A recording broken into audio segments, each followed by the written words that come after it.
नमस्कार दोस्तों, मैं सुनील कुमार आप सभी का स्वागत करता हूं आपके अपने YouTube चैनल वेद मैथमेटिक्स क्लासेज में।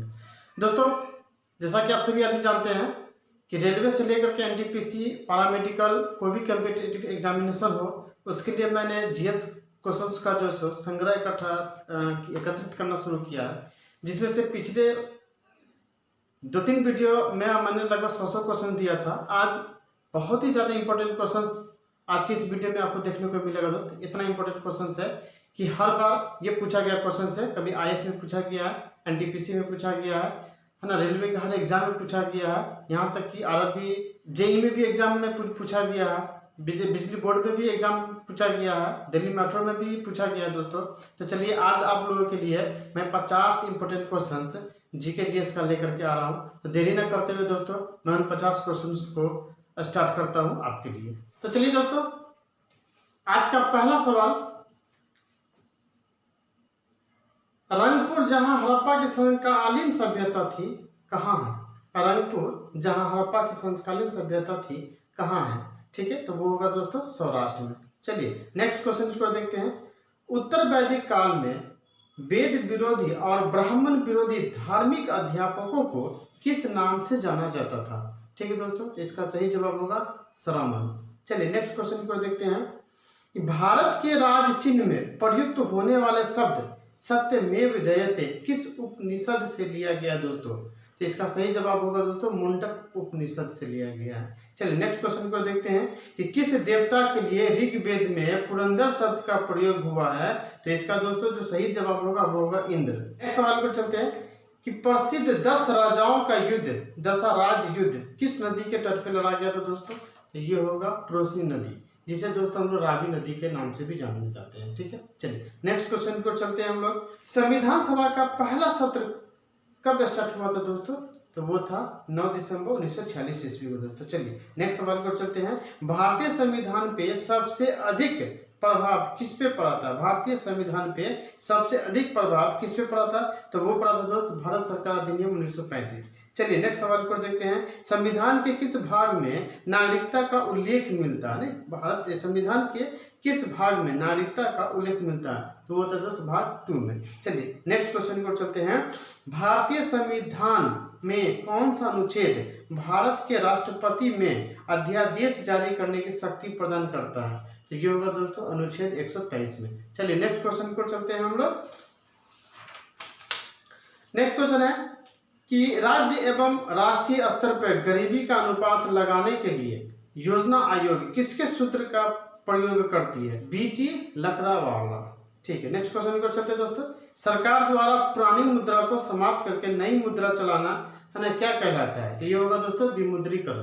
ठीक है, चलिए नेक्स्ट क्वेश्चन को चलते हैं कि हट्टी सोने की खान किस राज्य में स्थित है? तो वो होगा दोस्तों कर्नाटक। ठीक है, चलिए नेक्स्ट सवाल पर चलते हैं कि भारत की प्रथम औद्योगिक नीति की घोषणा कब की गई थी? भारत की प्रथम औद्योगिक नीति की घोषणा कब की गई थी? तो 6 अप्रैल 1948 ईस्वी को। चलिए नेक्स्ट सवाल पर चलते हैं दोस्तों कि देश के महत्वपूर्ण शहरों और राजधानियों को जोड़ने वाले राजमार्ग कौन सा राजमार्ग कहलाता है? दोस्तों, वो होगा राष्ट्रीय राजमार्ग। चलिए नेक्स्ट क्वेश्चन को ध्यान देते हैं हम लोग। किस ग्रह को भोर का तारा के नाम से जाना जाता है? सभी आदमी जानते होंगे इसको, शुक्र ग्रह को। चलिए नेक्स्ट क्वेश्चन देखते हैं। जब दिन और रात की अवधि बराबर होती है तो सूर्य की किरणें सीधी पड़ती है कहाँ पे? भूमध्य रेखा पे। चलिए नेक्स्ट क्वेश्चन की ओर चलते हैं हम लोग कि दोनों ध्रुवों को जोड़ने वाली वह काल्पनिक रेखा जो भूमध्य रेखा को समकोण पे प्रतिच्छेदित करती है क्या कहलाती है? तो इसका जो सही जवाब होगा दोस्तों वो होगा देशांतर। चलिए नेक्स्ट क्वेश्चन को हम लोग चलते हैं। विश्व की अधिकांश ज्वालामुखी घटनाएं घटित होती है, विश्व की अधिकांश ज्वालामुखी घटनाएं घटित होती हैं वो कहाँ पे दोस्तों? तो वो होता है ना विनाशात्मक प्लेट, है ना, विनाशात्मक प्लेट किनारों पर। ठीक है, चलिए नेक्स्ट क्वेश्चन को देखते हैं कि किस वायुमंडलीय परत को मौसमी परिवर्तन की छत के भी नाम से जाना जाता है? दोस्तों, तो ये होगा क्षोभ मंडल, सभी आदमी जानते हैं। चलिए नेक्स्ट सवाल को हम लोग चलते हैं दोस्तों। नेक्स्ट सवाल की ओर चलते हैं। राजा राम मोहन राय किसके संस्थापक थे? राजा राम मोहन राय किसके संस्थापक थे? तो ब्रह्म समाज के संस्थापक थे। चलिए नेक्स्ट क्वेश्चन देखते हैं कि मृणालिनी साराभाई का संबंध किस शास्त्रीय नृत्य कला शैली से है? तो वो होगा दोस्तों भारतनाट्यम। चलिए नेक्स्ट क्वेश्चन को चलते हैं। पंडित जसराज ने किस क्षेत्र में अपनी प्रतिष्ठा स्थापित की थी? तो वो होगा दोस्तों शास्त्रीय गायन में। चलिए नेक्स्ट क्वेश्चन को देखते हैं कि लतीफ खां का संबंध किस वाद्य यंत्र से है? ठीक है, तो इसका जो सही जवाब होगा दोस्तों वो होगा तबला। चलिए नेक्स्ट क्वेश्चन को देखते हैं कि पुरुष खालसाओं का सिंह की तथा महिलाओं को कौड़ की उपाधि किसने दी थी? तो इसका सही जवाब होगा दोस्तों गुरु गोविंद सिंह ने दी थी। चलिए नेक्स्ट सवाल को चलते हैं कि दलदल में फंसे व्यक्ति को लेट जाने की सलाह क्यों दी जाती है? ठीक है दोस्तों, तो इसका जो सही जवाब होगा दोस्तों कि क्षेत्रफल अधिक होने के कारण दाब कम हो जाते हैं। ठीक है, चलिए नेक्स्ट क्वेश्चन को देखते हैं। जब हम रबर के गद्दे वाले सीट पे बैठते हैं या गद्दे पे लेटते हैं तो उसका आकार परिवर्तित हो जाता है ऐसे पदार्थों में पाया जाता है स्थितिज ऊर्जा। इसका सही जवाब होगा दोस्तों। चलिए नेक्स्ट सवाल को ध्यान देते हैं हम लोग कि एक मनुष्य का तापक्रम 60 डिग्री है तो उसका तापक्रम जो है फ़ारेनहाइट में क्या होगा? ठीक है दोस्तों, इसका जो सबसे आसान सा ट्रिक जो होता है दोस्तों, बहुत ही उस ट्रिक पे आपको ये फार्मूला सवाल बन जाएंगे। ये फार्मूला बहुत ही बेस्ट फार्मूला है, वो है दोस्तों F-32/9 = C/5।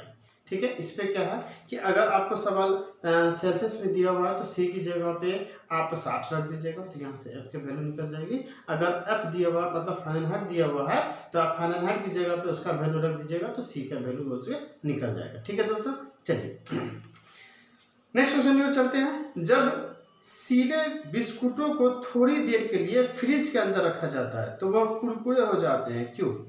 कि दोस्तों तो इसका जो सही जवाब होगा दोस्तों वो होगा कि फ्रिज के अंदर आर्द्रता कम होती है और इसलिए अतिरिक्त नमी अवशोषित हो जाती है। चलिए नेक्स्ट क्वेश्चन की ओर चलते हैं हम लोग। कहा जाता है कि जब तानसेन गाता था तो खिड़की के कांच या कांच के गिलास के टुकड़े टुकड़े हो जाते थे। यदि ऐसा संभव भी है तो वह ध्वनि के किस गुण के कारण होता है? इसका जो सही जवाब होगा दोस्तों है ना वो होगा अनुनाद के कारण दोस्तों। ठीक है, चलिए अनुनाद के बारे में थोड़ा सा जानकारी कर लेते हैं। अनुनाद एक प्रकार का कंपन है। ठीक है, अनुनाद की जो परिभाषा हो जाएगी दोस्तों कि किसी वस्तु में ध्वनि के कारण जो अनुकूल कंपन उत्पन्न होता है तथा उसके स्वर आदि में जो वृद्धि होने के कारण अनुनाद कहते हैं, है ना, वो रेजोनेंस अंग्रेजी में उसको कहा जाता है। चलिए नेक्स्ट सवाल पर चलते हैं। किस न्यूक्लियर कण में कोई द्रव्यमान और कोई आवेश नहीं होता है किंतु परचक्रण जरूर होता है दोस्तों? तो वो होगा दोस्तों न्यूट्रॉन में। ठीक है, चलिए नेक्स्ट सवाल पर चलते हैं हम लोग। परमाणु की प्रभावी त्रिज्या होती है, परमाणु का जो प्रभावी त्रिज्या होती है वो सभी आदमी को मालूम होगा दोस्तों 10⁻⁻10 मीटर। चलिए नेक्स्ट क्वेश्चन को देखते हैं। कौन से कणों के उत्सर्जन से संभारिक उत्पन्न होती है? कौन से कणों से? तो इसका जो सही जवाब होगा दोस्तों बीटा कणों से। चलिए नेक्स्ट सवाल को चलते हैं हम लोग। इलेक्ट्रॉन त्यागने की प्रवृत्ति क्या कहलाती है? तो इसका सही जवाब होगा दोस्तों ऑक्सीकरण। ठीक है, चलिए नेक्स्ट सवाल पर चलते हैं कि परम ताप का मान कितना डिग्री होता है? तो -273 डिग्री सेल्सियस होता है। चलिए ठीक है दोस्तों, चलिए नेक्स्ट सवाल पर चलते हैं। एथलीट फुट नामक बीमारी किससे उत्पन्न होती है दोस्तों? तो वो होता है कवक के द्वारा। चलिए नेक्स्ट सवाल पर चलते हैं। बरगद के पेड़ के तने से जो लटकने वाली जो मोटी जड़ें होती है उसको हम लोग क्या कहते हैं? उसको हम लोग कहते हैं दोस्तों स्तंभ मूल के नाम से जानते हैं उसको। चलिए नेक्स्ट क्वेश्चन पर चलते हैं।